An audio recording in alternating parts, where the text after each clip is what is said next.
بسم اللہ الرحمن الرحیم۔ السلام علیکم ورحمۃ اللہ وبرکاتہ۔ امید ہے کہ آپ سب اللہ کے فضل و کرم سے خیر و عافیت سے ہوں گے اور ایمان کی بہترین حالتوں میں ہوں گے۔ آج ہم کتاب سنن نبی داؤد کا سبق نمبر 49 پڑھیں گے، یعنی کہ کتاب الاشربہ کا 9واں حصہ۔ تو چونکہ ہم بابو فی الخلیقین یعنی دو چیزوں کو ملا کر شراب بنانے کا بیان، اس کی 2 احادیث کو ہم نے پچھلے لیکچر میں تفصیل کے ساتھ پڑھا۔ آج انشاءاللہ آگے کچھ احادیث کو تفصیل کے ساتھ پڑھیں گے۔ اس کی بارے دیکھیے، وَبِهِ قَالَ حَدَّثَنَا سُلَيْمَانُ بْنُ حَرْبٍ وَحَفْصُ بْنُ عُمَرَ النَّمَرِيُّ قَالَ حَدَّثَنَا شُعْبَةُ عَنِ الْحَكَمِ عَنِ ابْنِ أَبِي لَيْلَى عَنْ رَجُلٍ قَالَ حَفْصٌ مِنْ أَصْحَابِ النَّبِيِّ صلی اللہ علیہ وسلم عن النبی صلی اللہ علیہ وسلم قال نہا عن البلح والتمر والزبیب والتمر۔ ابن ابی لیلہ ایک آدمی سے اور حفص راوی ہیں، فرماتی ہیں کہ نبی کریم صلی اللہ علیہ وسلم نے کچی کھجور اور پکی کھجور کو ملا کر اور کشمش اور کھجور کو ملا کر نبیذ بنانے سے منع فرمایا ہے۔ تو دیکھیے یہاں پر نہا عن البلح والتمر، اس کا مطلب یہ ہے کہ تھوڑی سی پختہ کھجور اور خشک کھجور ان کو ملا کر نبیذ بنانے سے منع فرمایا۔ اگلی حدیث دیکھیے، وَبِهِ قَالَ حَدَّثَنَا مُسَدَّدٌ قَالَ حَدَّثَنَا يَحْيَى عَنْ ثَابِتِ بْنِ عُمَارَةَ قَالَ حَدَّثَتْنِي غَيْثَةُ عَنْ كَبْشَةَ بِنْتِ أَبِي مَرْيَمَ قَالَتْ سَأَلْتُ أم سلمة رضی اللہ تعالی عنہ ما كان النبي صلی اللہ علیہ وسلم ينهى عنه قالت كان ينهانا أن نعجم النأب طبخا أو نخلق الزبيب والتمر۔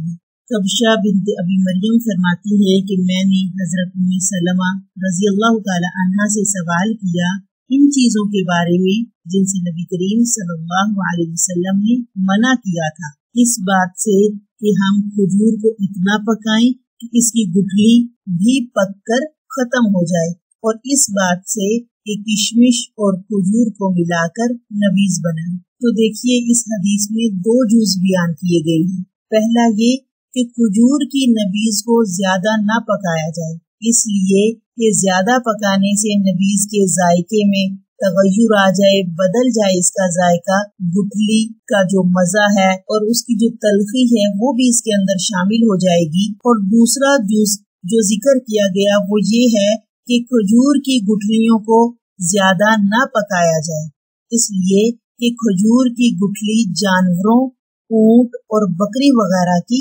غذا ہوتی ہے، تو ان کو پکانے سے غذائیت ختم ہو جائے گی، کیونکہ پھر ان کا سارا رس جو ہے وہ نکل جائے گا۔ اس سے بھی نبی کریم صلی اللہ علیہ وسلم نے منع فرمایا۔ اس کی عبارت دیکھیے، وَبِهِ قَالَ حَدَّثَنَا مُسَدَّدٌ قَالَ حَدَّثَنَا عَبْدُ اللَّهِ بْنُ دَاوُدَ عَنْ مِسْعَرٍ عَنْ مُوسَى بْنِ عَبْدِ اللَّهِ عَنِ امْرَأَةٍ مِنْ بَنِي أَسَدٍ عَنْ عَائِشَةَ رَضِيَ اللَّهُ تَعَالَى عَنْهَا أَنَّ رَسُولَ اللَّهِ صَلَّى اللَّهُ عَلَيْهِ وَسَلَّمَ كَانَ يُنبَذُ له زبیب فیلقی فیہ تمرا وتمر فیلقی فیہ الزبیب۔ ام المومنین حضرت عائشہ رضی اللہ تعالی عنہا سے روایت ہے کہ نبی کریم صلی اللہ علیہ وسلم کے لیے نبیذ بنائی جاتی تھی کشمش کی، پھر اس میں کھجور بھی ڈال دی جاتی تھی، اور جب کھجور کی نبیذ بنائی جاتی تھی تو اس میں کشمش بھی ڈال دی جاتی تھی۔ اگلی حدیث کی عبارت دیکھیے، وَبِهِ قَالَ حَدَّثَنَا زِيَادُ بْنُ يَحْيَى الْحَسَّانِيُّ قال حدثنا ابو بحر قال حدثنا عتاب بن عبد العزيز الهماني قال حدثتني صفية بنت عطيشة قالت دخلت مع نسوة من عبد القيس على عائشة رضي الله تعالى عنها فسألناها عن التمر والزبيب فقالت كنت آخذ كبزة من تمر وكبزة من زبيب فألقيه في إناء وَأَمْرُسُهُ ثُمَّ أَسْقِيهِ النَّبِيَّ صلی اللہ علیہ وسلم۔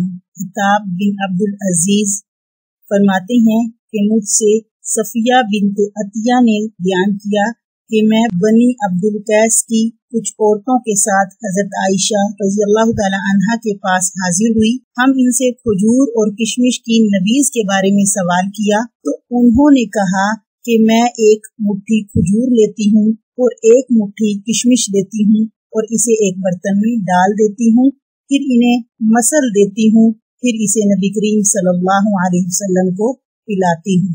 مطلب اس حدیث کا یہ ہے کہ نبیذ کو اس کے برتن میں زیادہ وقت نہیں دیا جاتا تھا، کہیں اس میں نشہ پیدا نہ ہو جائے. اسی طرح صبح سے شام تک یا شام سے صبح تک بھگونے سے پانی میں مٹھاس اچھی طرح آ جاتا ہے لیکن نشہ پیدا نہیں ہوتا، اس لیے یہ مشروب جائز ہے. اگلا باب دیکھیے، بابو فی نبیذ البصری، یعنی کہ خشک کھجور یا پھر کچی کھجور کی نبیذ کا بیان.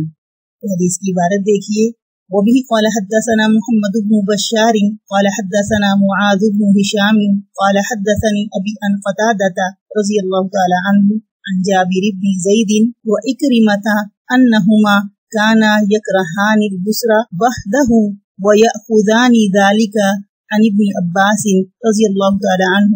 وقال ابن عباس رضي الله تعالى عنه أخشى أن يكون المدعى الذي نهيت عنه عبد القيس.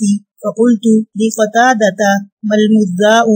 قال النبيذ في الحنتم والمزفة. حضرت قتادہ رضی اللہ تعالی عنہ سے روایت ہے کہ حضرت جابر بن زید اور حضرت اکرمہ رضی اللہ تعالی عنہ دونوں صرف خشک کھجور کی نبیذ کو ناپسند کرتے تھے اور اس بارے میں حضرت ابن عباس رضی اللہ تعالی عنہ سے صحت لیتے تھے، یعنی اس مذہب کو حضرت ابن عباس رضی اللہ تعالی عنہ سے لیتے تھے. اور حضرت ابن عباس رضی اللہ تعالی عنہ فرماتے ہیں کہ مجھے یہ ڈر ہوا کہ کہیں یہ خشک کھجور کی نبیذ مزاح نہ ہو جس سے عبد القیس کے وفد کو منع کیا گیا تھا. ہشام کہتے ہیں میں نے حضرت قتادہ رضی اللہ تعالی عنہ سے پوچھا کہ مزاح کیا ہے؟ فرمایا کہ حنتم اور مزفت میں بنی ہوئی نبیذ.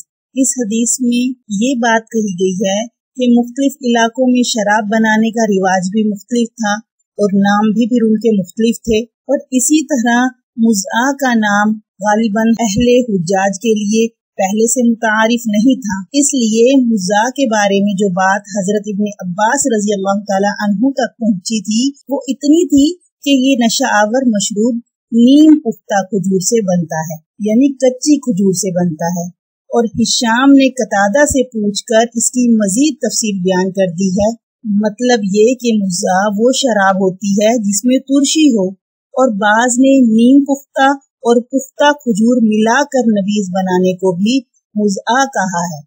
بہرحال جس صورت میں بھی کسی مشروب میں نشے کے اثرات آ جائیں اس کا استعمال جائز نہیں ہے. اگلا باب دیکھیے، بابو فی صفت نبیذ، یعنی کہ نبیذ کی کیفیت کا بیان. مطلب یہ کہ نبیذ کا وہ وصف کہ وہ کب تک پی جائے گی. حدیث کی عبارت دیکھیے، وبه قال حدثنا عیسی بن محمد قال حدثنا زمغة عن السیبانشی عن عبد الله بن الدیلمیشی عن ابیہ قال اتینا رسول اللہ صلی اللہ علیہ وسلم فقلنا یا رسول اللہ قد علمت من نحن ومن أين نحن فإلى من نحن قال إلى الله وإلى رسوله فقلنا يا رسول الله إن لنا أعنابا ما نسمع بها قال زببوها قلنا ما نسمع بالزبيب قال انبذوه على غدائكم واشربوه على عشائكم وانبذوه على عشائكم واشربوه على غدائكم وانبذوه في الشنان ولا تنبذوه في القلل فإنه إذا تأخر عن أثره صار خلا. عبداللہ بن دیلمی اپنے والد سے روایت کرتے ہیں کہ انہوں نے فرمایا کہ ہم لوگ نبی کریم صلی اللہ علیہ وسلم کے پاس حاضر ہوئے. ہم نے عرض کیا یا رسول اللہ، آپ جانتے ہیں کہ ہم کون ہیں اور کہاں کے ہیں اور کس کے پاس آئے ہیں؟